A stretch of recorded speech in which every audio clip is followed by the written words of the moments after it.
The New World Order scares me. It is the year 2000. The Round the Twist cast has been replaced. Deranged porn writers have been put in charge. It's been 8 years between Series 2 and Series 2 and 3, which is a long time. So obviously they cannot use the children because they're not children anymore. Yeah, they skipped the whole 90s. That's fascinating. I know, when you think about it. It's just Yet they've still come back with that 90s flair. Like, sorta. Like, it's, this ain't your granddaddy's Around the Twist. The brakes are even more off. I wasn't even prepared for that. Considering it's episode 1, Where We Go. Yeah, I had a whole thing, and this whole episode just completely deleted that part of my brain. Like, I'm Gabriel Twist. With me is Amber Twist. I don't want to be a twist anymore. That's too bad. This shit is gonna get worse before it gets better. There's no transitioning away from Twist. I'm sorry. this shit. There's no fucking hormones to fix this. It's in there. The first episode of season 3 is called The Big Burp.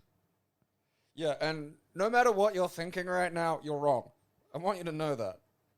Unless you know what this episode is. Yeah. In which case you're not part of that, fucking category, so shut the fuck up. But yeah, you don't know where this is going to go. You're going to go, the Big Burp. That sounds like, it's a kid's thing.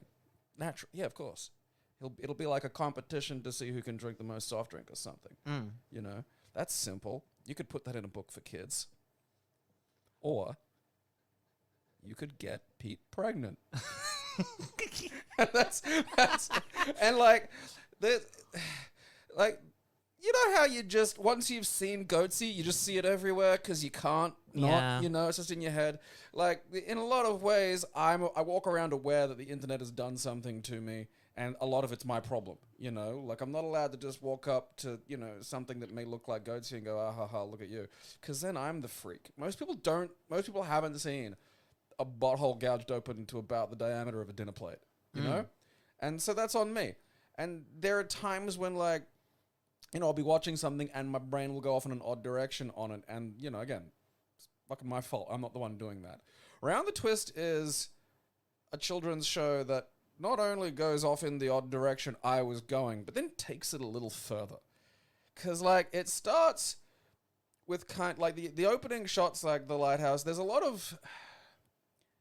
Because this was a bigger gap between seasons than 1 and 2 had. So there's some, a little more effort, I think, put into, definitive establishing shots of this is the new cast, there was a lot of that. There was a lot of, characters calling each other by name and shit. Yeah. So we got, okay, that's...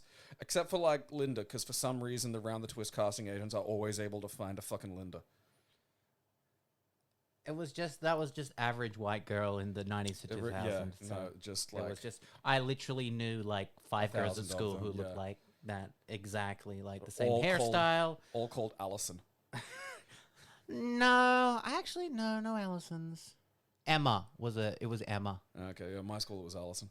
Yeah, just blonde Australian girl with a ponytail, and just for some reason, I don't know whether it's the ponytail pulling the face into a certain configuration, or it's just some kind of weird convergent evolution, the way everything turns into a crab. But, there's just... Of all the cast, and, all the cast except for Mark Mitchell has changed. And then they've got a new Linda, but it's just, it looks so much like the old Linda. The thing that I found interesting is Fiona, because in season 1, Fiona was a white girl. Season 2, she was a native Australian. And then in season 3, she's back to white. Back to white. And it's just I feel like they should have gone to Asian. And then in season 4 she can be Lebanese. Every single episode, just different nationality. Yeah, and that can be one of the arcs that gets resolved at the end. There's just this one girl at school who's got Turns out every time someone turns a Rubik's Cube, she just changes. Yeah, ethnicity. Yeah, there's there's this enchanted fucking Rubik's Cube. But it's just we get the kids going hello, hello, and then Pete belches. And then it's they're having a fucking, garden party at the lighthouse to celebrate Faye moving in. And they've changed the actress that played Faye. She looks like a bitch. She really does have real estate agent Karen face. Yeah. Like, and I feel like that's, they're kind of going to be using her as the straight man against Bronson a bit. She's carrying a poot around in a bag, that type. you can see it. And Nell looks weird, because Nell used to be quite like a small sort of skinny lady, and now she's like a big fat sailor looking. Yeah, like type. Old Nell had a real weathered quality to her. Like, she did look like a barnacle. Yeah. And that which I like that more. Yeah. It fit her character, and it kind of fit her I feel like role. Nell's not going to be very involved in this season. Because she doesn't have that quality of I know everything anymore. Yeah. This Nell looks a little bit like Mac's mom. She's got, like, portly, 60-year-old lesbian energy about her. Which, to be fair, she probably is. But, like... So, they're all milling around and shit, and then, like... So Nell's talking about how, like, married men live longer. And so Bronson wants his dad to live forever. And so he wants them, like... Now he wants, like, Tony and Faye to stay together. Which means, like, Faye, through his child logic, Faye has to get pregnant because that means they'll stay together. Which in Bronson's brain means now Bronson has to get Faye pregnant. Which is a lot. Just fucking great. And so that sets up, like, what Bronson's doing for this whole fucking episode. And then we cut to Pete, who's, like, just fleeing the bullies for some reason. And he needs to pee. Yeah, which, now that I think about it, is, like, leaving two kind of important elements just completely. Like, it's not really relevant, but, like, when everything else has been almost, studiously set up to be like, okay, here's establishing why all this is happening. And then it's just Pete in the middle of fucking nowhere fleeing the bullies and having to pee at the same time. And I'm like, all right, look, that's like partway through an event, you know? And it's just like, no, that's not relevant. Which, to be fair, considering what happens, it's like, yeah, all right. We get some nice sort of location shots of running along, like, beaches and, like, that very Australian sort of, entryway to a beach. Yeah. With the sort of, like, wooden fence with the hash mesh on it. Yeah, the shit that's just like, don't walk on this bit. Yeah. And, like, some more temperate forest, which I suppose must exist down there. I don't and really a toilet. Oh, that's right. Yeah, they ran past a toilet block. Because Pete runs to the toilet, like, thinking, oh, I'll go in and pee, but the bullies are too close. So he keeps on moving. But on the side of the toilet, there's some graffiti. And it just says, humor. In big letters. Well done. Like, good typography. And, like, one of those little, like, flourishes underneath, like an underline with a scribble in it. Wow. Kind of like a devil's tail, nearly. Yeah, and that's, in font about this, a bit bigger than my head, probably about the sort of general size of a bit smaller than my trunk, like large. It takes up, and there's no other graffiti. And so I feel like the producers of Round the Twist put that there. And that's going to be stuck in my head for eternity. Just humor. I'm going to just, like, have to take a Nico with me to public toilets now and just write humor. Yeah. I'm going to do that to just all the public toilets in Brisbane just to fuck with. Because that'll become a thing, because nothing else happens in this town. So, yeah, Pete runs into the forest, which we've never seen a forest like this kind of just next to the beach before. Yeah, like, this is why I figure it's got to be a southern thing, because it's definitely a temperate forest. Like, it's not rainforest, and it's not, like, bush. Yeah. So it's, it's got to be more fucking, because it is on the south coast, which does get cold. So, it's not like fucking Queensland bush, which is just, like an Amazon jungle nightmare of things. I mean, like, you could not, bullies in Goodna would know not to chase a child that has to pee. Because in Goodna, that's just ammo. You are going to be... You're lucky to get through a confrontation without being pissed or spit on. Mm-hmm. Like, that's... So for someone to go, I have to pee, it's just like, all right, that's, we have to tactically retreat and come back at this at another angle. So Pete finds a really big kind of tree. It's a nice tree, I'll give it that. Unzips. Starts peeing on it. Yeah. And we hear, like, a lady's voice start talking to him. Yeah, no, it's like there's a and then like a ripple through the tree. And again, because my brain's been soiled by decades of internet, I'm just like, oh, that tree just kind of came. This is a tree that likes being pissed on. And I'm thinking to myself, I'm joking, oh yeah, it's a dryad that enjoys being pissed on. And actually, speaking of the piss, there's a shot of Pete. No, wait. We get into that because he pees for like a good 4 minutes or so. It's a lot of pee. He's peeing, and then the bullies go, where is he? Can't see him through. Oh, wait, there he is. Yeah. And then they run over, and that's when we see the shot you're talking about. And it's just kind of like a little bit of a midway shot out of Pete looking at the bullies while Turn peeing. slightly, yeah.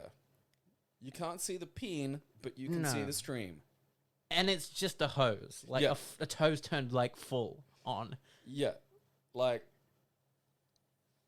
so like, your urethra is not very big. No one's is. So this suggests a dick with like the diameter flaccid of at least a Pringles can. You know, like it is an inhuman quantity of fluid coming out in an inhuman way. You know, this is a power stream. And then, yeah, the tree is called Ginny in the fucking subtitles. It's Genie. It's supposed to be like Jeanie. Okay, because subs are calling it the Ginny. subs are fucked. Like, yeah, she has an anime girl voice and reaction to being peed on, and then the tree offers to help Pete if he'll be her friend and help her back. Like, and he's like, yeah, sure, whatever. Yeah, They're going to beat me with my pants down. They're going to beat my meat. My enormous meat. It's like... I think Pete could just fucking open the urethra and swallow them. Like... It's like a black hole. That's going to be one of the episodes. Pete's kind of, black Pete's hole weird. urethra. Yeah, he's got like this. He stores paddle pop sticks in there. Well, it dislodges like a fucking python jaw, and it can just swallow the bully whole. It's just thrashing around. I do like the shots here because the tree just starts walloping the shit out of the bullies. Yeah. And it's just like it's like swinging the branches and shit. The bullies have that like 2000s. Australia quality of just sort of like, it's hard to gauge their personality, you know, like they're just the bullies at the moment, you know, it was worse in because season 1, there was a very clear distinction between the bullies. They had different heights, they looked different. They've been getting a bit more homogenous, you know. They're becoming a 2000 boy band. Yeah, there's a definite note of that. It's just like, it's such a weird patch of history in general, because like the 90s was quite distinct, and there are very distinct elements of the 2000s, but then like Shannon Knoll. Yeah, but they're not there yet, so they're just like this weird transitional space of zero sense of personality. Like they're not enough like a weird 2000s boy band. There's not really much in the way of 90s quality to them anymore. They're just like, honestly, you could see them today and you wouldn't blink. Like there's no sense of an era or an epoch to them, which is kind of weird. Era neutral. Yeah. So yeah, the bullies get knocked down into the mud and get all dirty. And that had to have been piss mud because it wasn't raining. Absolutely. No, Pete's been pissing for 4 minutes. They're covered in it. That stream is like fucking a power washer. And I love it because one of them gets up and says, "Wouldn't it be so tough if you weren't standing next to a tree," which is like the most insane thing to say. You were standing next to a tree. And they kind of have like a little bit of a, you know, we'll get you next time. And say, last tree you'll ever see will be a cemetery. And I thought that was I did clever. not hear that, but that is, yeah. I was too busy writing piss fetish tree beat up the bullies. And then I wrote some kind of horny dryad, which I was thinking was going to be more of a joke than it was. And then like early 2000s effects, summon a hot girl. Yeah, and she's like, I'm Genie, dryad. Yeah, I'm a dryad. I was and like, it's like, oh, shit. And then like, Pete's horny and looks She's like, would you like to be my boyfriend? Like straight off the bat, like she's been pissed on. She knows what's up. Like, this is what I mean. Like, we're not even like 10 minutes in yet. And it's like, hey, you peed on me. I guess we're a couple now. And it's like, I mean, all right, but this is like, there are stereotypes about dryads for a reason, Just like, yep, you peed on me. I guess we're a couple now. Pete's like kind of stammering, and he's like, "Is that okay?" And she's like, "Yeah." And then they like kiss. I'd fuck this tree. And then it cuts back to the lighthouse, and finally Mark Mitchell arrives to save my sanity from all the Neo clones. I don't like them. I do not like... Because, like, Tony looks... It looks like we took the old Tony and injected him with, like, 50 vials of collagen. He looks pinched. Yeah. You know, it's like the back and sides of his head all crawled forward and scrunched his face up a little bit in the middle. Like, Bronson, I don't like the look of, but he sounds very Bronson-y, so it's okay. If you close your eyes, it's Bronson. Yeah, without a doubt. This is where we see whitewash Faye for the first time. Not Faye, sorry, Fiona. Also, there's like, you know, there's a new matron as well, and she's got like Mark Mitchell's giant head. I do like this matron. She does look more gribbly. Yeah. Like, I do get that. Like, although I am going to miss the one calling Bronson demented. Pointy matron was great because she's, you know, an archetype that I do like. Like, just a harsh woman made of harsh angles. Yeah. And, like, you know, now she's rounder. Which, and you know, it's... That seems to be the theme. Yeah. Most of the older characters are rounder. Yeah. So yeah, Tony's unveiling the fucking his sculpture, and of course Gribble shows up to like, hey, you should sell the lighthouse, because like at all times, like Tony's taking a dump, just fucking the door opens a crack. Yeah, want to sell the lighthouse? Hey Tony, you masturbating there, champ? Want to sell the lighthouse? And yeah, the sculpture is called Love Never Sleeps, so I immediately assumed it was going to be a statue of Bill Cosby.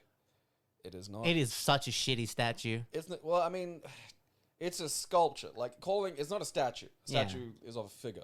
It's a sculpture that looks like a fucking wrought iron vulva. Like, it really does. If you go back and look at it, there's a clit at the top. I don't want to think about it. Well, you have to. And then, like, you know, what happens next? Oh, that's right. There's a weird, like, Linda goes off to establish, like, it looks like she's going to go and jump off the cliff. She's just like, I don't want to live in this world anymore. I don't blame you, Linda. That's season 3's starting hairy, and I don't think it's going to get, like, more sensible. So they go to make a toast, and Bronson has put a frog in Faye's wine, because early on in the episode, Nell says that put a tadpole in the beer. Yeah, Nell's coming up with, like, where do babies come from stories, which, because Bronson is an unattended idiot, is just, you know, gonna lead to chaos. He's like, I thought I may as well, like, skip the tadpole and put a whole frog in. That's better, right? Yeah, so, like, this is where he just declares he's, like, Bronson says, I'm going to get Faye pregnant. And Matron's like, how are you going to do that? And Bronson's like, oh, all the usual ways. Which is a lot for a child, a small, very small child to say. It's a lot to hear. He also, instead of, like, statistical, says statistical, which... I don't think it is. You can't say that before. I'm going to get my stepmom pregnant. Stepmoms impreg. Like, this has got a lot. This is like just if you edited down a hentai to get the bits out, rather than just, you know, pixelating them like some kind of lunatic. Oh, I missed a part. Before the wine, Pete rocks up and is like, I met the girl of my dreams. And Fiona's immediately like, bitch, what? Because, like, that's the thing is, Pete and Fiona have been, like, a thing for 2 seasons. He's always been chasing her. I mean, she's always kind of... Did they call her Fiona? Because I honestly can't remember a time. They didn't say Fiona in the episode at all, but exactly right. Yeah, that's his love interest. Always has been. It might not... Like, yeah, this might not be, like, fucking Daywalker Fiona, but, like, that as of now, that's the only information we have to operate on. Yeah. So, like, she's like, bitch, what? Which is, like, correct. Because, like, Pete's been off kissing trees. Yeah, like, you know, like... For a show that's gone a bunch of trouble to remind us who the characters are, it's like, okay, well, you know, are they still seeing each other? Yeah. Guess not. So we cut to Pete in his room singing about being in love with a fucking tree. Because he's like, I'm in love with a tree. It's just like the pause is what makes it. Yeah, I had to think there for a second. He had to think. Just say dryad. Like, you're like, look, if you're just humping a tree, that's weird. But if that tree can turn into a hot chick, fine. Also, what's the lore of dryads? Because she just appears in the room. Yeah, like, I don't think that this is going to be like, because normally they're forest-based. I know that. And I don't think they can leave the forest. I mean, I don't think they can just teleport the fuck around. But I suppose, like, if you're writing a show and you just need characters to be a place and they're magical, fucking teleports because, you know, this episode belted along. I mean, this episode had to get a 13-year-old boy pregnant. It had no breaks. No, yeah. Because she literally appears and is like, guess what? We're having a baby. Yeah, I no, want to be with you forever. She just kind of casually mentions, And like, Pete's oh, like, what? And she's like, oh, I want to be with you forever. He's like, no, the other thing. She's like, well, once a man wheeze on a tree. I know. Like, literally, they say it. I just love wheeze on a tree. It's different for dryads. Once a man wheezes on a tree and then they kiss while holding hands, the male becomes pregnant. Dryads can't have babies. That's while you're having it. And it's just like, oh, shit. Oh, shit. Here we go. Fucking Paul Jennings is like, well, if I have this fetish, everyone must. Everybody. At this point, I'm expecting season 4 to have an episode based around swap.avi. Oh, no. Like, that's the rate of evolution that we're at. So, you know, now Pete has morning sickness and is vomiting, and, you know, Tony and Faye and Bronson are all complaining at the toilet until they smell something burning, and that's because Bronson has buns in the oven. Literal buns. He's got like a tray of like 12 just fucking bread rolls. And he's like, I was putting buns in the oven so Faye would get pregnant, but I left them in too long. I didn't know how long to cook them. Like, that should have been addressed when there were frogs being put in beverages. Like, you could I feel like, that's right. I feel like this is on Tony and Faye at this point for not going, our child is demented. We must rear him in. You've got to start explaining some shit to Bronson. Or, like, putting up some, like, fucking flow charts or something in his room so his fucking weird brain can, like, grasp shit. Because you can't have a kid running around doing shit like this generally. I mean, it's not a good idea to let an 8-year-old near the oven. No. Let alone doing that because it thinks he's going to get his stepmom pregnant. Yeah. There's a lot here, and I'm tracing it all back to negligent parenting. I mean, that's before we get to the pregnant teenager. So, like, now the dryad's, like, there, but, like, intangible, and only Pete can see her. Which I also get for the terms of, like, developing what's going on between Pete and the dryad, but also, like, a little bit lazy here. And then, you know, the dryad's just happy, you know. Like, oh, yeah. And she got a fucking teenage boy pregnant. You know, bringing life into the world. And then, you know, she's telling Pete to tell them, and then Pete's dawdling, and then, like, it's funny, because the way he's dawdling, like, Linda goes, oh, you got a girl pregnant. And then, you know, Tony's like, what? And then he's like, no, she got me pregnant. And it's like, oh, okay, you're just insane or something. I love fucking Linda saying, have you been eating, or was it Bronson? Have you been eating Faye's buns? Yeah, that's right. Have you been eating Faye's buns? And then, like, while the rest of the family is having this conversation, Bronson's on the periphery getting bits of it wrong and just assuming that, like, Pete got Faye pregnant somehow. Which is very funny. Yeah, and then the dryad explains that the baby comes out of Pete's mouth. Which because Linda's like, do you even have the correct, like, physiology to be able to do that? And yeah, the dryad on the stairs goes, just tell him it comes out of your mouth. Which, of all the holes, is probably one of the better options. Yeah. I mean, it depends on how big a baby we're talking here. If it's like a human baby. And I mean, butthole's probably better, really. Butthole doesn't have jawbones. Yeah, that's very true. Like, that's a breakage. I just don't think they could show a butthole delivery on a G-rated kids show. Look. Round the twist, adult special. I'm not saying that we'd have to see him, like, crowning and I know. completely gaped, but, like... I demand it. Yeah. I mean, it could have been a butt baby. butt baby. Because, like, that's... I mean, like, again, thinking about this with my cool, sensible mind, it's like, all right, look, I've seen a guy stretch his butthole out to dinner plate. It's feasible. I'm not saying it's going to be fun. I'm not going to say it's an afternoon that I'm going to enjoy. But that is biologically possible. I never see someone get a mouth that big. No. You know? And again, there's bones involved there. I've seen people like dislocate their jaws and stuff. Even then, you know? Like, I've not seen someone like gape a mouth exactly, you know? Like, I think it'd be feasible to shit a fucking weird turnip baby of some description. So we cut to Pete's room, and Linda's talking to him, and she's like, "Are you sure you're pregnant?" And he's like, "Look at this," and raises his shirt. And there's physicality to this. He has a swollen belly. Yeah, they give him a pregnant tum-tum. And it's like, oh no. I know. I was, again, the episode's called The Big Burp. You know? The thumbnail's Pete vomiting some green shit. I was like, all right, this is going to be like kind of a gross episode, but it'll be about like, again, like it'll be a soft drink competition or something. And it's now I'm looking at a 13-year-old boy's pregnant belly and Pete having a waddle to school like the fucking teenage slut he is. The bullies run and him going, we can't let people know about this. We can't let people know about this. The bullies run up to beat him up and he just goes, "Don't hit me, I'm pregnant," and lifts his shirt and the bullies all pull a face. They all gasp. It's so good. Yeah. And so the spirit dryad is just like in class making his life kind of difficult and being jealous about like, Fiona.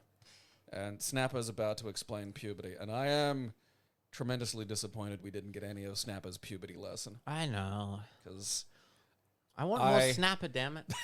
I mean, like, the idea of any man who wears a bow tie delivering a lesson on puberty or sex in any way, shape, or form is just tremendous. Like, I'd go out of my way to catch that. I'd take a bus to a school I don't go to. I'd be like, I've got to fucking, this will be great. This is going to be fantastic.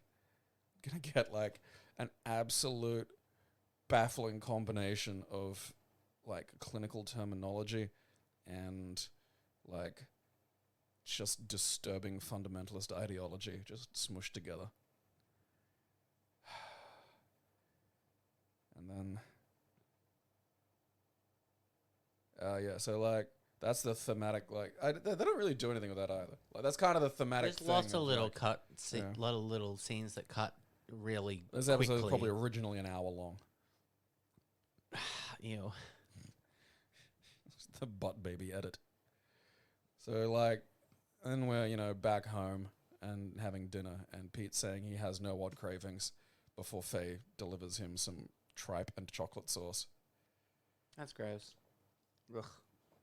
It's not even like what I'd call prepared tripe either. Like, it's just a tongue on a plate. I do love that they added in a wobble sound effect.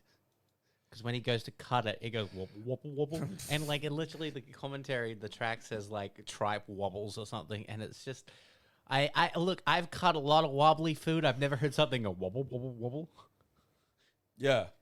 Like, the closest thing is, like, cat food or a big solid, thing coming out of a can and then go yeah, blah, yeah. Blah, blah, blah. Yeah. I suppose if you get those, like, tinned cranberry sauce and shit like that, or mint jelly. Yeah. Like, but even then, you're not just sitting down to a plate of it. No. I suppose then I haven't been man pregnant by a fucking dryad. No. So Harold's calling on the telephone, Gribble, to like, because he wants to sell the idea of the pregnancy. He's already trying to turn it into a circus sideshow. Which is great. Like, it is very Gribble. That's on Gribble. And, like, everyone's teasing Pete at the dinner table. Like, they're just like, haha, look at you, you're pregnant. I'm like, no one's bothered by this. And amongst all this, the dryad's being very supportive to her credit. She's, like, trying to keep things positive and be there for Pete. I did love, like, just the next morning, Harold's just at the door. Yeah. With, like, the media. And just going, who knows what caused it? Maybe it's the local air. And then he says a few other things. He goes, congeniality. Yeah, maybe it's local government. Which is fucking hilarious. Harold, you're the local government. Are you suggesting you came in and inseminated Pete? Although technically, we've lost a plot point because Nell won. Oh, yeah. Well, like, I think because he's still on the local council, whereas like she was supposed to be running for the Senate or something. I think she? so. Well, she was running for local council because I think it was a senator that was there. there. Yeah. I mean, to be fair, it was 8 years, but also, maybe it's local government. I mean, I don't know. Has it been? It might have been like a year in real time, or in their time, like the way the fucking Marvel universe is tied to. I've got a feeling that there's just it just flows on completely from the last season. I don't think there's any time. Well, the Faye and Tony thing is like keeping something tethered together. Like that is flowing fairly logically from... Yeah, because they agreed to get married again. and now she's moving in, which is like, Faye, honey, live with him before agreeing to marry him. Like, he lives in a lighthouse, for fuck's sake. He made you evolve a sculpture. You need to know this man. Volva sculpture just rolls together just too well. So, like, yeah, there's like a media crush of like, I don't know, 5 or 6 people all at the door of the lighthouse, and like, then a hormonal Pete now waddles out, quite visibly pregnant, and they ask him how it happened, and he just burps at them and then gets in the car, and then... I do love that they follow him to school. They're just following him. Like, there's rules against that. You can't just... Media can't just show up at a school. Yeah, I'm pretty sure, particularly if it's a kid. Yeah! You know, like, even if it's a weird pregnant 13-year-old boy. I do love that, like... Because they ambush Pete as he's coming out of the class. And, like, he starts essentially having contractions, and he starts burping and going crazy. And they shut the door, and Gribble's, like, talking about how it's going to impact the town for the greater good, and how they're planning. We've even got plans for a fully coin-operated laundromat. And that fucking was just like, holy shit. Yeah. Come to Port Noranda, see the laundromat the pregnant boy paid for. Because, like, that's... The flow chart from pregnant boy to, like, you know, basic amenities is fairly direct. I get it. Like, you know, like in a small town like Port Noranda, something like that is, I guess, pretty big. I mean, considering how many places in Australia have, like, a big thing, like, there should be a place in Australia with the pregnant 13-year-old boy. I was going to say the big laundromat, but that's fine as well. Yeah, no. I want a big laundromat that just has like a giant washing machine. Yeah, no. If the big laundromat has a functional giant washing machine that the whole town can just throw its clothes in at once, but then you need like a kid on like a bungee cord to dip down and get your clothes out because the washing machine never stops. No one even knows how it runs. It's just some kind of dark magic. That would be something I'd go visit over the big pregnant 13-year-old boy. I love that, like, so they're going back inside and the bullies are like, you know what? Just because you're pregnant doesn't mean you can't avoid a knuckle sandwich. And it's just like, holy shit, guys. And they're like, please, look at him. Like, and Bronson's like, yeah, can't you see he's a contractor? That got me. And so the bullies agree to help, but they're going to beat him up after he has the baby. Yeah, like a postnatal whooping. And we get some, like, fucking...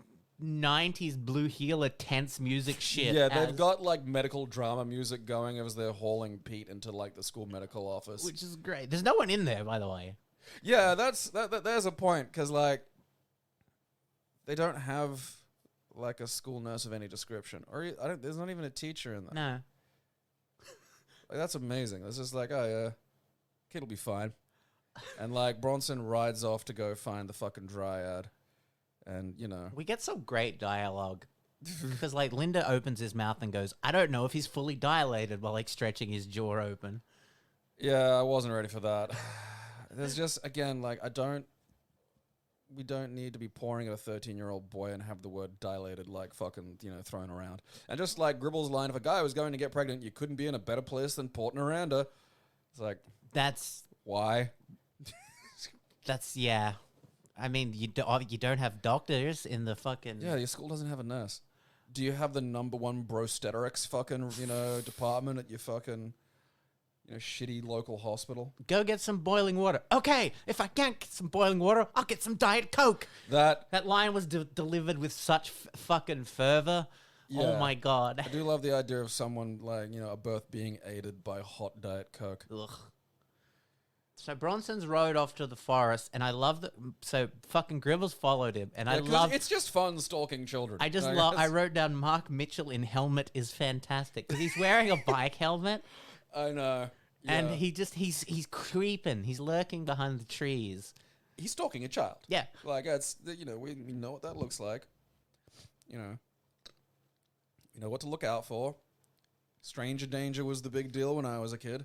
And he like kind of trips over while stalking Bronson because Bronson's yelling out to like Jeannie to come help because Pete's gonna thing.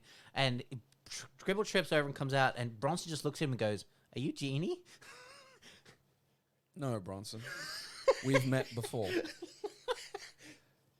Bronson, I want you to like cement this into whatever the fuck in your head passes for a long-term memory. I did not get your brother pregnant. If I could do anything today, it would be to make sure those words just bounce out of your mouth occasionally. It was good. I did not give your brother a fucking throat baby. So they're like, because Bronson mentions that like Pete loves it, and so the dryad, who was like throwing a tantrum earlier about not being like not feeling seen, and it's like, bitch, you're invisible to everyone but Pete. Of course you're not seen. Fucking women. And yeah, you were literally invisible. Yeah. Why? That's a don't try to solve this problem. It's like because then she teleports into the fucking nurse's office, and it's like everyone could see her, and it's like, look, why didn't you do this earlier? We could have solved all this mess. Like, what was the point of being partially visible anyway? Yeah. You know? Like, just what you would, you're going to get a fucking guy pregnant. It's not like we're not going to go, you're telling him to say, oh, yeah, I'm having a dryad's fucking throat baby. Like, why not just be here? Yeah. It's not like you're trying to protect the fucking secret of the dryads, all right? You'd got a homeless guy pregnant then, otherwise. Just the bully in the fucking delivery room / school medical office with the catcher's mitt in case it's a projectile baby.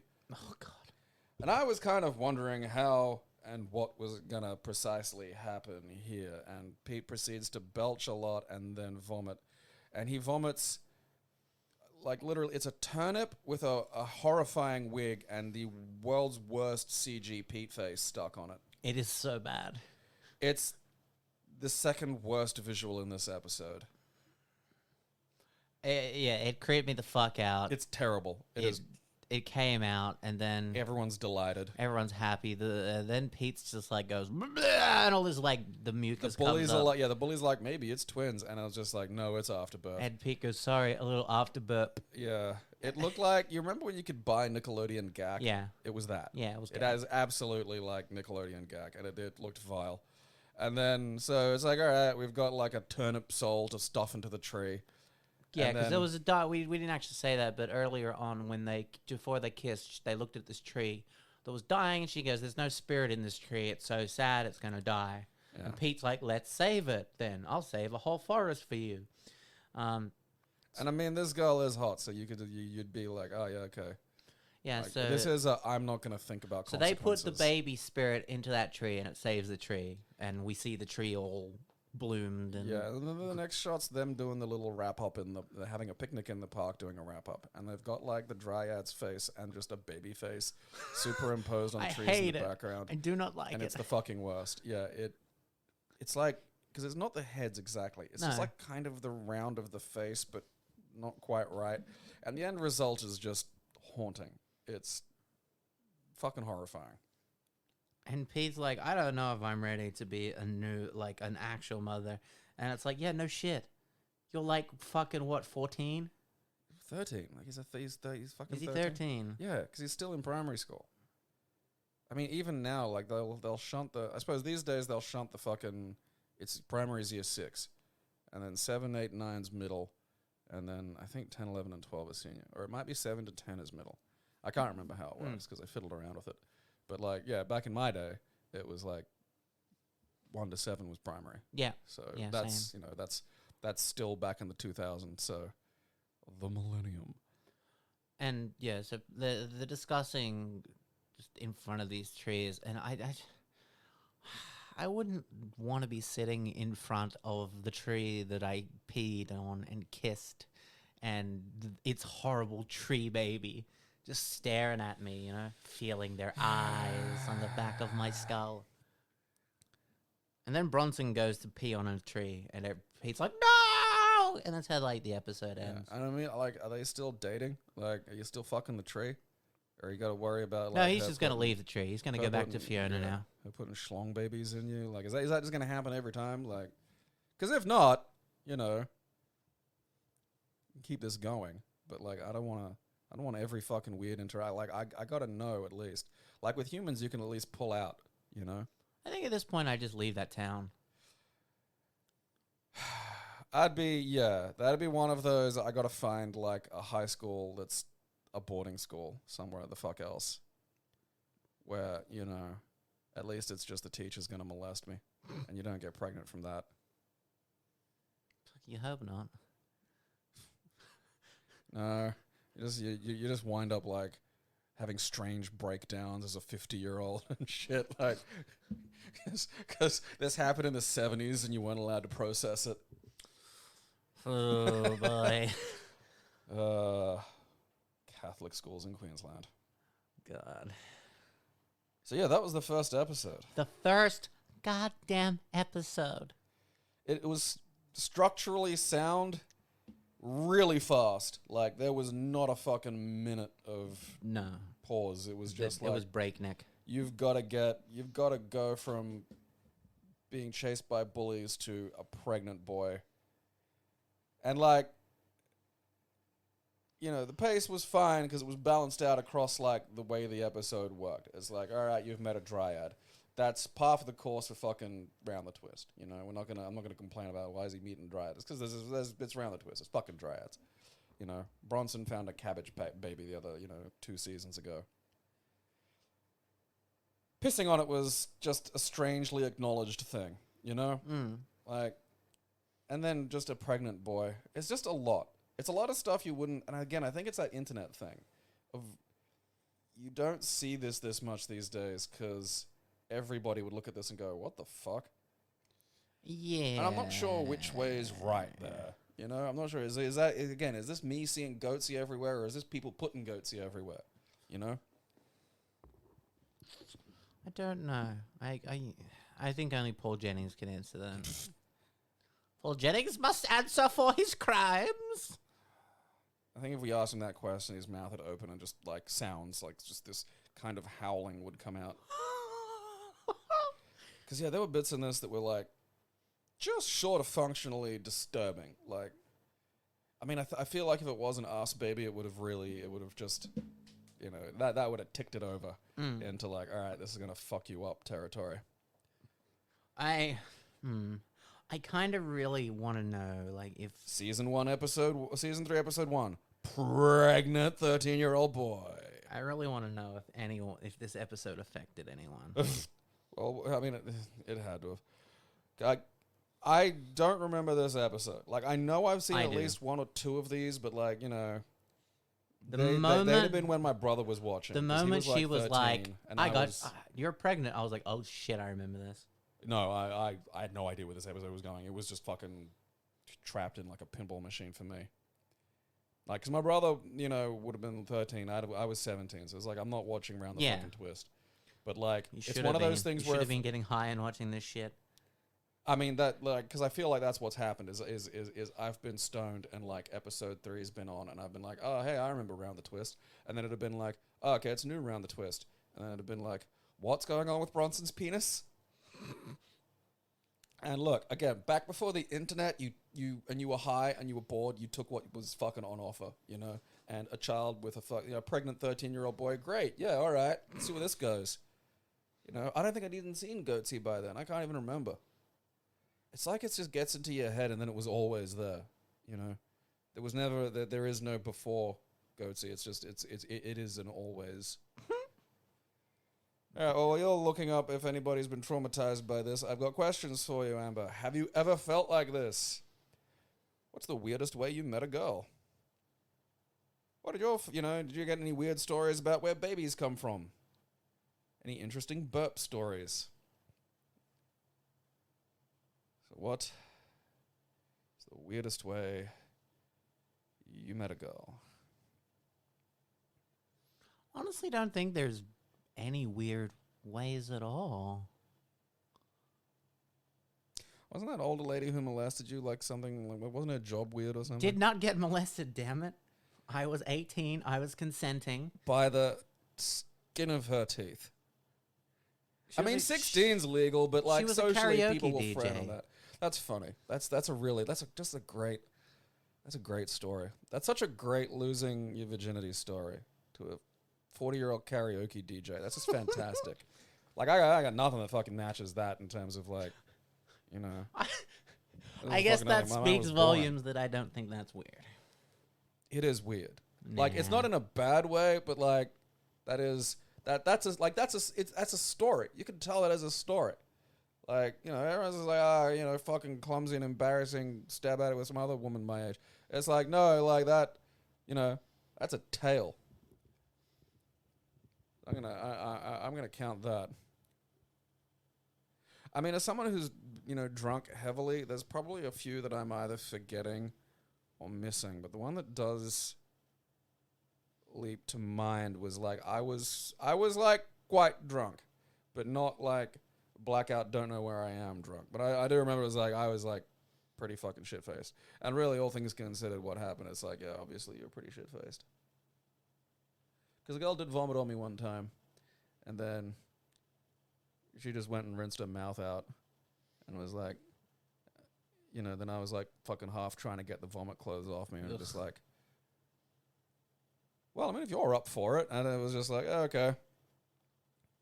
And so we had sex after that. Like, which I suppose, yeah, now that I think about it, that's kind of like, you know, this woman did vomit my clothes off me.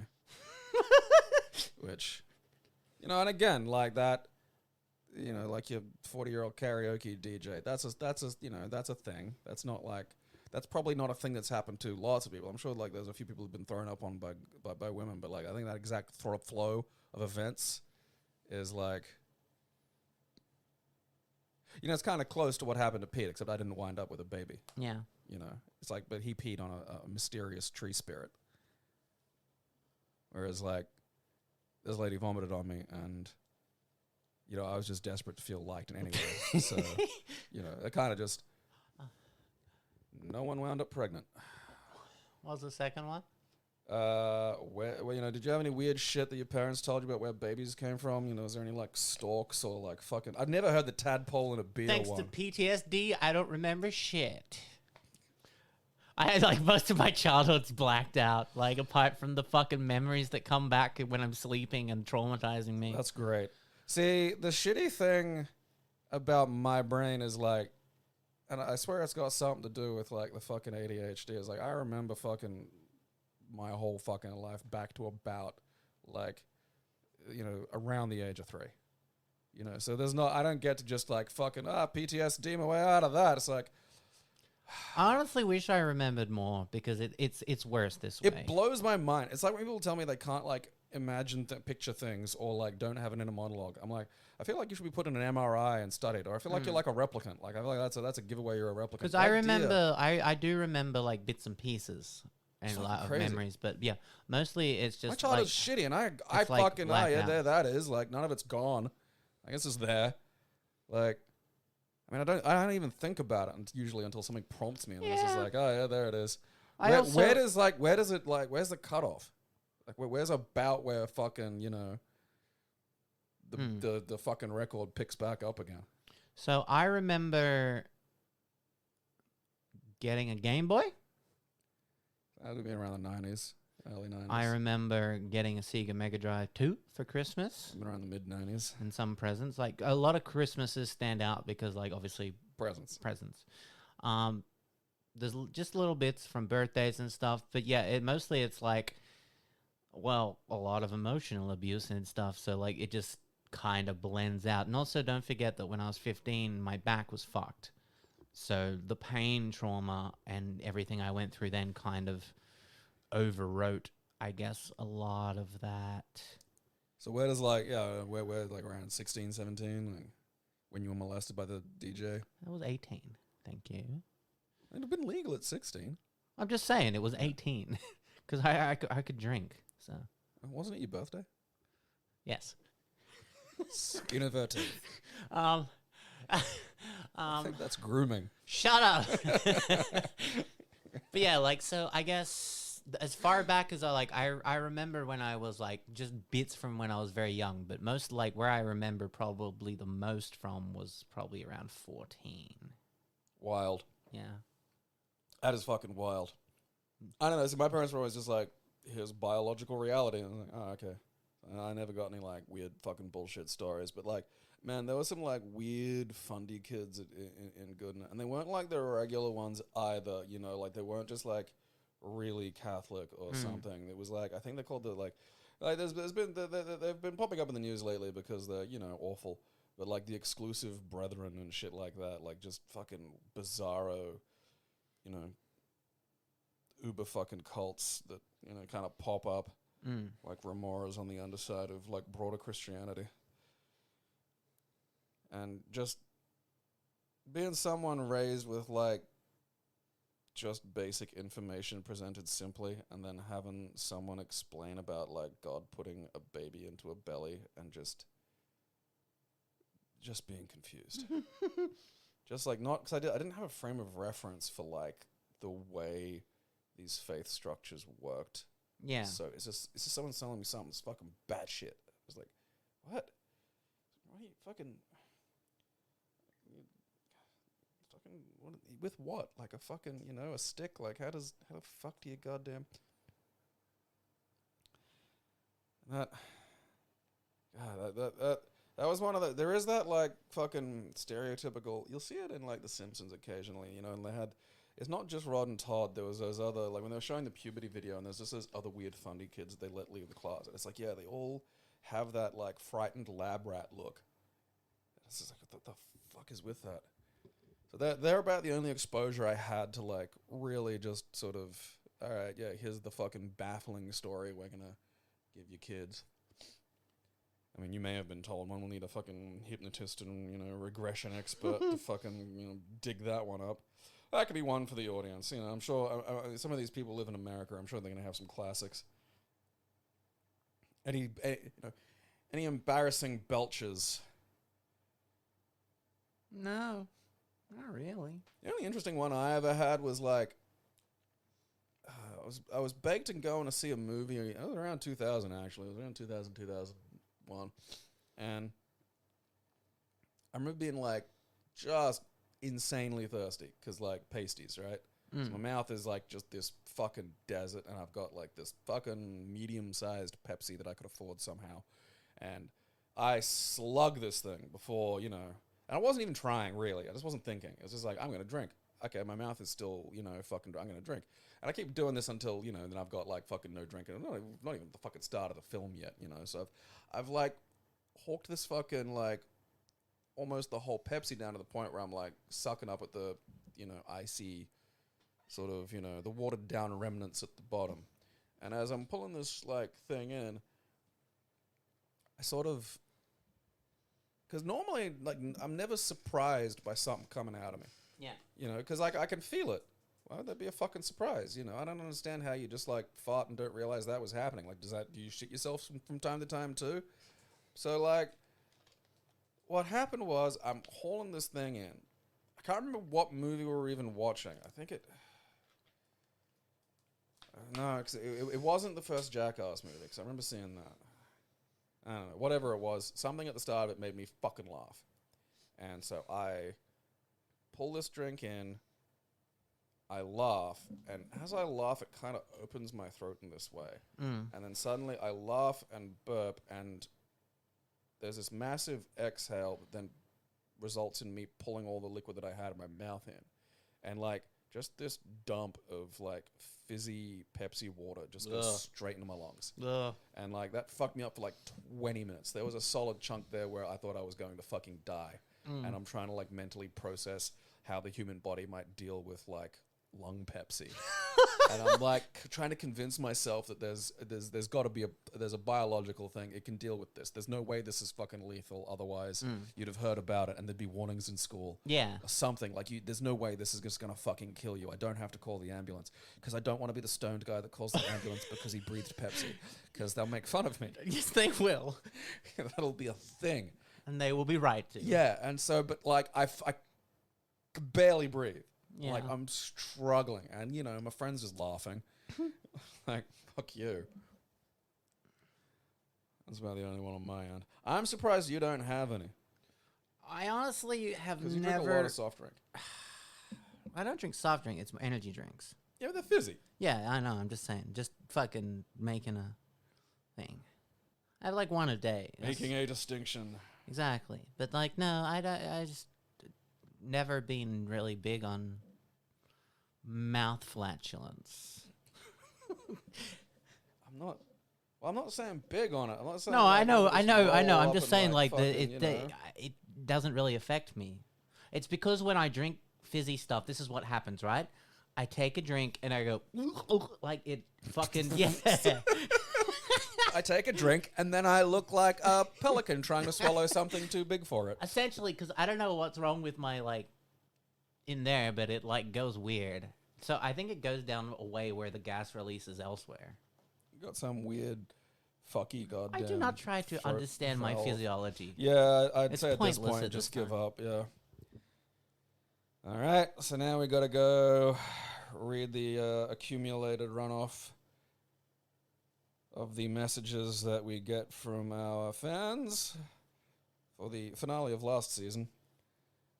Ever met a cockatoo? Hello, Amber and Gabe. I'm KD. My boyfriend Rob and I love watching and listening to your videos and podcasts. Thank you. There's something about a couple listening to and watching any of us. It just doesn't sit right with me. You're all supposed to be single and weird. I like to think that weird people find each other. Gives me hope. Yeah. I especially love the ones where you go wandering through hiking trails and your old neighborhoods and commentate on the surrounding nature. You're both hilariously clever. The reason we haven't done more of that, by the way, because it's been summer and that's not viable. Oh, yeah. We don't want to die. No, it's been vicious. Like, the last week, there was like a proper fucking heat wave. And it was like 38 degrees and humid. And again, the UV index is above 12 most days. Oh, and yeah, no. you will get melanoma. Yeah, so I can't leave the house between like 10 and 2. no. But like, it was so bad that I had to have a fucking pedestal fan, like a small, like a desk fan, but like one that's like quite powerful, and set it up next to my fucking PC and have it aimed at it, because even with all the cooling that my PC has, that heat has to be able to dissipate somewhere, and if the room is like a fucking 38 degree, fucking roll in Roseanne's back fat, it goes nowhere. And the fucking side of my computer was too hot to hold my hand on for more than like 3 seconds. And it's just like, I can't be good for the bits. And so it's like, yeah, it was hot enough to be go get a fucking desk fan for the fucking computer to not explode hot. Fucking brutal. And yeah, I don't want to get like a collection of skin cancer, because it'll kill me. That'll be the thing that gets me. Rob introduced me to the both of you about 2 years ago when we started dating. Okay, like I'm just gonna come out and say, don't do that. Don't introduce a woman you're dating to these. It's a bad idea. It worked out this time, but like that's a statistical outlier. Like, Oh God. I'm happy to see you gaining confidence and finding your style with the beanies. They do look really good on you, and I always love your nails. Hey, you're looking good as well. I mean, like, did you get your mum to just email us a bunch of compliments or something? No. This is just getting a bit weird. P.S. I think you should burn the pile. Oh, yeah. I've thought about burning the pile. If it gets out of hand, you can blame the local school children wandering by. Perhaps they throw a lit cigarette officer. Either that, or you can pay them to deal with the spiders and snakes for you. Anyway, Rob will probably have an answer to one of your other questions, but I have met a cockatoo. Once when I was visiting with my cousins, one of them decided to bring out his pet cockatoo. I thought the bird was nice, since it was just chilling on my cousin's shoulder. Yeah, that's the trick. But I learned quickly that you shouldn't trust birds. My cousin decided to put the cockatoo on my shoulder, and at first, it was my little buddy, and I even thought I had taught it a new trick. If I turned my head toward it and made kissy sounds, it began to nibble towards me with its beak. I got excited and wanted to show my cousin what I had taught his pet, so I said, hey, watch this, and proceeded to turn my mouth to the bird and pucker up. That little bastard latched down on my lip with its beak, and all the while my cousin was laughing and said, yeah, I could have told you that. I do love the, you look at it, it's like, we're going to be friends. And it's like, no, that animal just hates you for fun. Yeah. They're nature's jerks. I can see that too.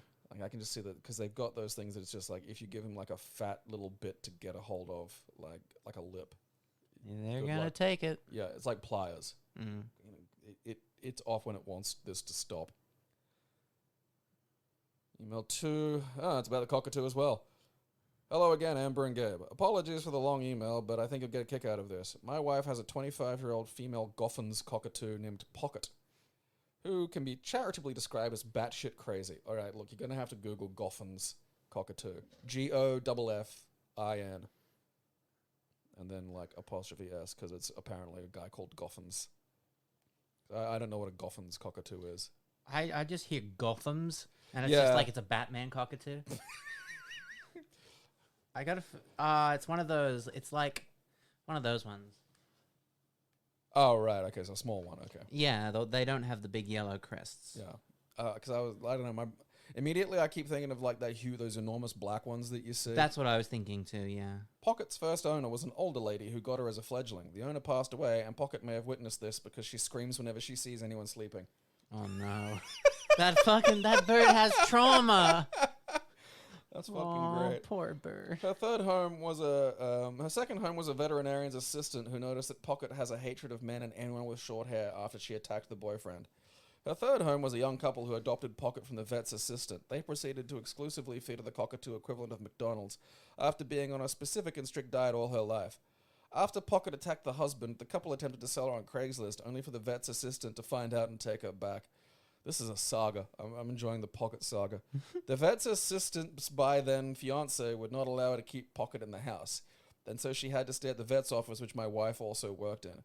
Eventually, Pocket bonded with my wife, who I hadn't met and she brought her home. Pocket has bitten me, my wife's grandmother, and my wife's mother, all of which have left scars. Her vocabulary is mostly limited to hi, hello, and Pocket, but she has on occasion said other phrases. Her most amusing one was, I am an eagle. Fantastic. That is excellent.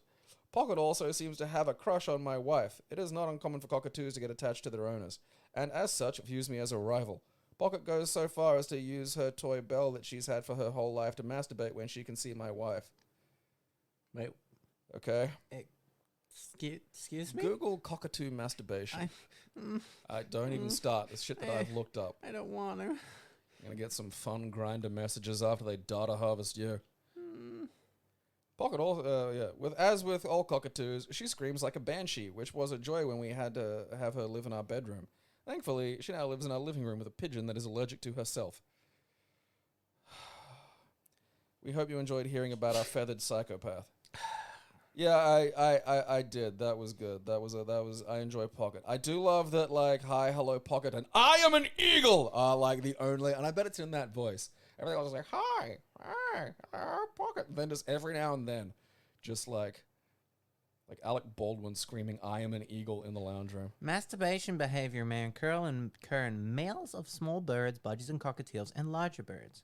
Male birds may be seen rubbing their cloaca or vent on a favorite toy, perch, or mirror, but can also perform this behavior on the hands, arms, or shoulders of a person. Although this behavior is relatively harmless, it should be ignored or discouraged rather than accepted. I don't... Okay, now I'm going to make you Google accepting cockatoo masturbation. No! Imagine that. It's just like you teach your fucking bird just to masturbate on people. I wonder if you could make it uncomfortable by just sitting in a dark corner with a cigar that's like, you know, ember just flares up every now and again. You know, can a cockatoo be embarrassed by being watched as it masturbates? I feel it can. Dear Twistlings, I have met several goats throughout my life, but the most memorable was when the Philly Goat Project had an event at the local library. That's Excuse me? There's just a lot there, which my partner and I had to attend. Unfortunately, the event was more geared towards small children and their 40-year-old parents, which made it slightly awkward being the only 20-somethings in attendance. I'd just assume you were on marijuana. Like, you're high and you wanted to meet a goat, and look, okay. So we ended up mostly hanging out with the goats and their handlers. The best part of the day was discovering that goats also do the same happy leg thump as dogs when they get really good head scruffles, right at the base of their horns. Additionally, since we're nearing Christmas at the time of this writing, I'd like to direct your attention to the, Gavelboken, or Gavel goat, pronounced Yavle, okay? Alright, this is some kind of IKEA word. Yavleboken, okay? Like Gavle goat. Look that up, because I don't know what the fuck that is.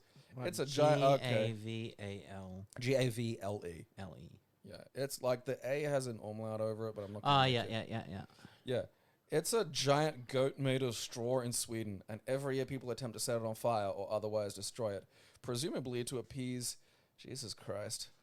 You forget what they're like up there, you know? You forget that they're basically like white Japan. And every year people had to set it on fire or otherwise destroy it, presumably to appease the old gods that only the Scandinavians can recall the true name of. It's survived a mere 18 Christmases since its first creation in 1966. Keep up the great work, and the goat must burn. That is an old gods thing. Yeah.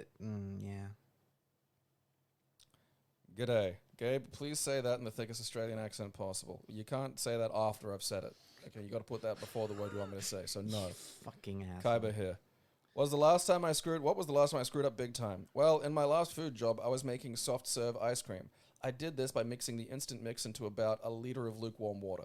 We usually did that at the back where we wash dishes, as that's where all the buckets are, and the water pressure from the taps is stronger. I had to get the bucket under the tap, obviously. However, the bucket was too big. No problem, I'll just lift up the tap a little bit. So I did that, and it worked for the first 4 buckets. However, with the last one, I manhandled the tap a little too hard, and the tap came off. I started to panic a bit. I thought I screwed up big time. Well, I did, but I thought I was going to get in trouble for it.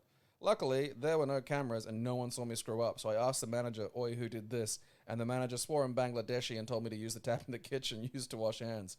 We had the tradies in the previous night cleaning the oven, and I hinted at the fact that they might have done it. Luckily, no one blamed me, and I got off scot-free. The moral of the story is, kids, always blame tradies for your blunders. That is a good life choice.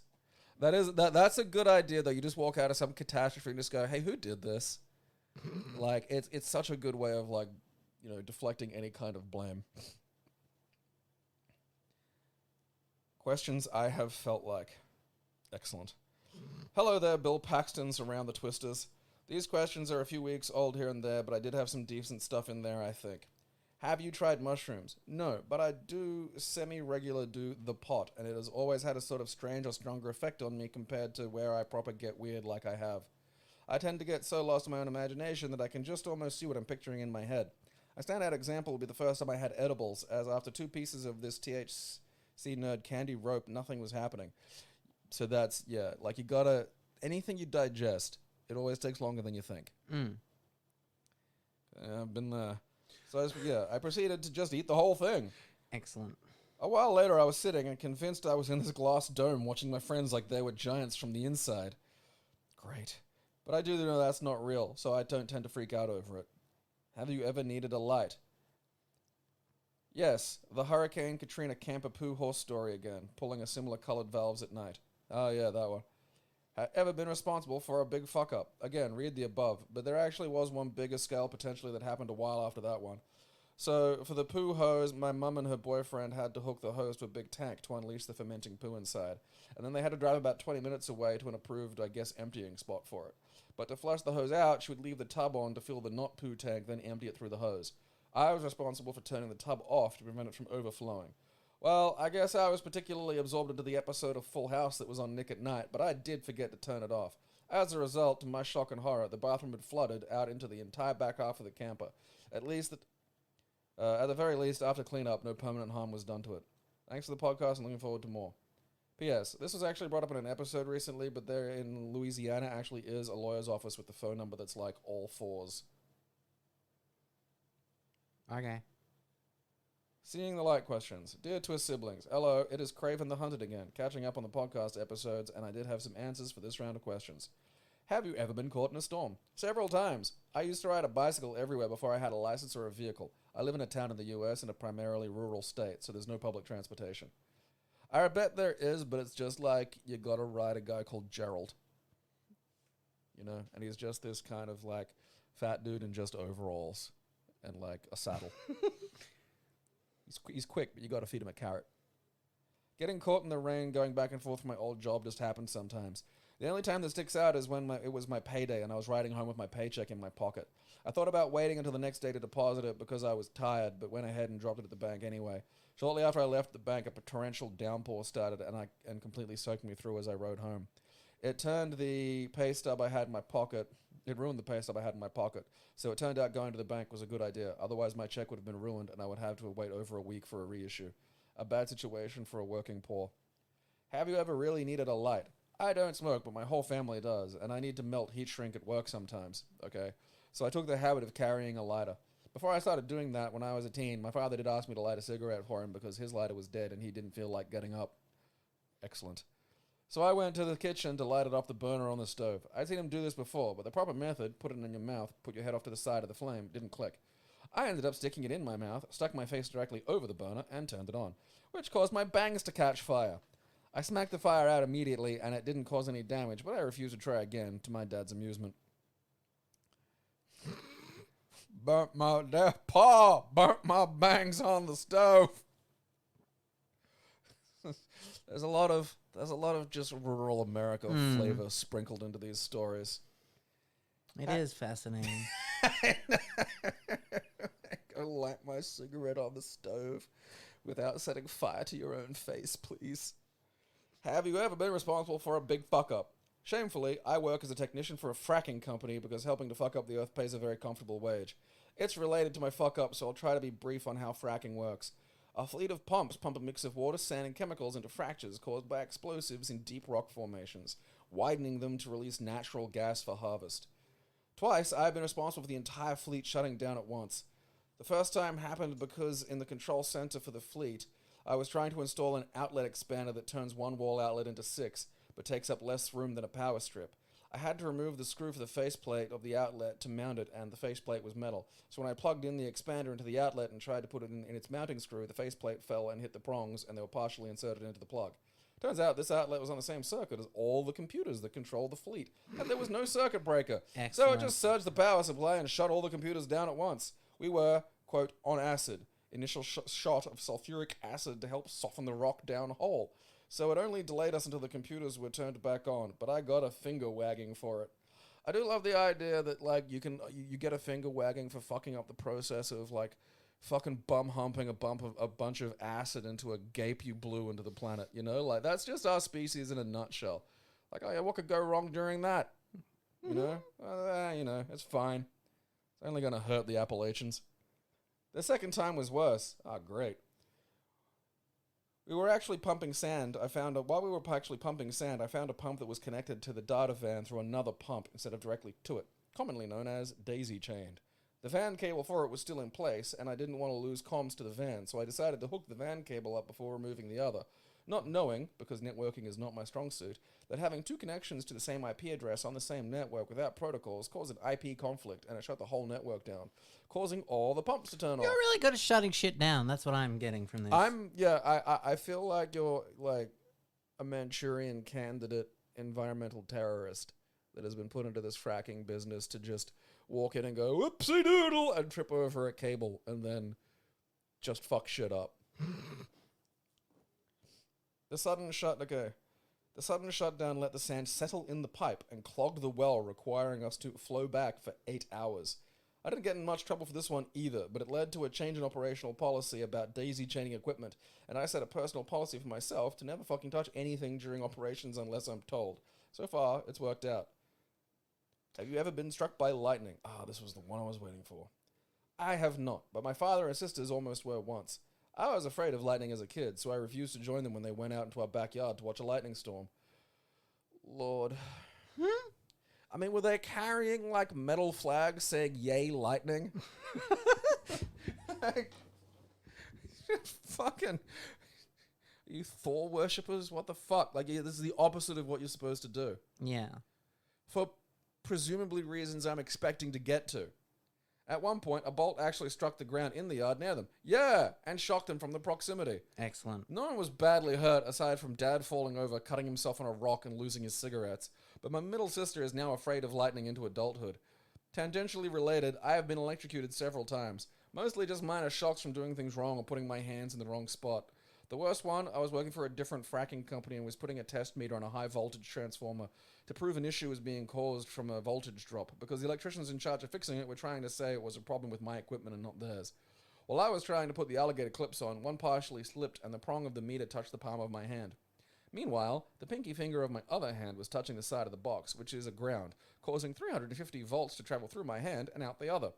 This is the worst way to get electrocuted because it passes through your heart. Luckily, it was AC, so I was able to pull away. DC voltage would have likely killed me. I had to get an EKG and take 3 drug tests in the same day because my second one came up with a false positive for PCP. Okay. Yeah, just lots of electricity. Just just sets off the PCP alarms. I didn't suffer any damage aside from the burn mark where the electricity entered on one hand and the gash on the other where it exited. This incident forced electricians to dig into the issue and find it was their problem to fix. Well, silver linings. It also led to me being fired for getting hurt while doing someone else's job. I got a better one though, so it worked out. Thanks as always for keeping the world entertained, and sorry for the short novel. I don't know, that was a solid one. Like, I do love the idea that like you get electrocuted at work and they test you for PCP. Yeah, that's great. And just it's one of those things where it's like something I always suspected, but like finding out that fracking operations, kind of they just hire like the Three Stooges. They just see three guys like sitting around almost like bashing each other up and stuff, and just be like, oh yeah, they're good. We'll get these guys to work at our fracking concern. Why you? Yeah. Yeah, turn on the acid pump, see? I do love, like, that's what I mean, like, you're mainlining acid into the earth. Like, and not a little either, I'm not talking about just like just a smidge. Put a smidge down there just to get things going. And that's the kind of acid that they're using to melt rocks. Yeah. Again, this is like, I feel like there should be more safety measures that aren't like just guy unplugged thing, Because it's like, all right, you got to pump it into the hole. What if the pump stop? Where's that going? What if something fucks up and just starts hosing acid somewhere it ain't supposed to be? Yeah, I don't like that. You're going to wind up with like one of those sad American villages with just melty kids. Which is probably a thing already. It just, it doesn't get reported on. Because everyone just looks at them and just assumes they're just like, I don't know, inbred Appalachians or something. Oh yeah, no, that's melty mountains. That's just where the melty kids come from. You don't need to worry about that. That's old dribble face. Use the public transport. Okay, if you would like to tell us your unbelievably sad and disturbing stories about your grim little lives and being Louis C.K'd by a cockatoo or potentially causing untold amounts of environmental damage, I will take, anything you want to tell us, any kind of whistle blowing, any kind of confessions, just go nuts, go hard. Send them all to IHaveFeltLikeThis, all lowercase, at yahoo.com. And the questions for today are the weirdest way you met a girl. And you can insert boy if you are a girl or some kind of homosexual. Where do babies come from? What were you told as a child? Any interesting burp stories? Remember, send those to IHaveFeltLikeThis, all lowercase, at yahoo.com. I am Gabriel Twist. I think Amber Twist is looking at dicks on Grindr. I am not right now, believe it or not. What are you doing? I'm not. I'm just fucking... What are you looking at then? What's more important than this? What's more important than the work? I'm fucking trying to find stories of people still that got... dicks. The M pregnancy. To see if anyone was discussing it online. I mean, I just found lots of like articles that are like, these are the weirdest episodes of Rather Than Twist. Every single episode around the twist was a kink. Shit like that. It was just like... Yeah. I mean, yeah, we know. We're learning this slowly and regrettably, surely. This has been our season break. Also, I was looking at dicks. Yeah, no, I know. What was that one you got? Like, what was the phrase? It was... Because you get these fucking freaks. I had to screenshot it. Cause I blocked them now because they just... I kept going. Yeah, because it was like, hey, Amber, might I see your sex organ? And then, like, that was at like 10 a.m. this morning. All I can hear in my head is, I need your clothes, your boots, and your sex organ. And then 2 hours later, I got another message, just their penis. And then, like, half an hour later, I just got a single worded message, and it was just dicks. Like, I said this earlier, I want to go on Grindr just to get this shit. But the problem is like, that's entrapment, I'm not there for any genuine purpose other than to be, like, a magnet for freaks because I want to laugh at them publicly. And, like, that's not fair. what they're doing is wrong, but still, that's I'm not there for any genuine purpose. So it's completely unfair. Yeah. But just that. Is that like Chat GPT? Like, what the fuck's going on? Like, might I see your human... What was it? Might I see your sex organs? Sex organ. Don't say that. And then just, here's a picture of my dick. And then dicks. Like, what flow of logic is in that being's mind? How? I don't think a lot. I just... like, it's hard. It's hard not to feel like I'm just swimming in a pool full of fucking mutants, And then you show me this shit. I'm just like, no, I am. That's the nightmare that I'm facing. Is like, this is just, there are people for whom this is just an acceptable way to function. Which is a lot. Dicks. Dicks. Was there even a question mark? No. It was a statement. Dicks. Yeah, I can't say it without adding a question to it, because it's a question. Dicks. It's an offer. Dicks. Not just dicks. Might I see your sex organs? Dicks.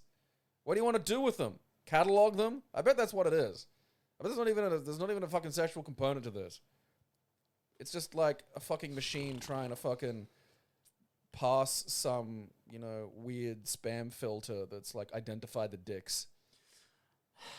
Yeah. It's a lot. And they look like Julian from Trailer Park Boys, which is just... You're looking mighty Jules, sexy and... It's too much. Did a bit, yeah. It's that's too very much. fucking funny. It was...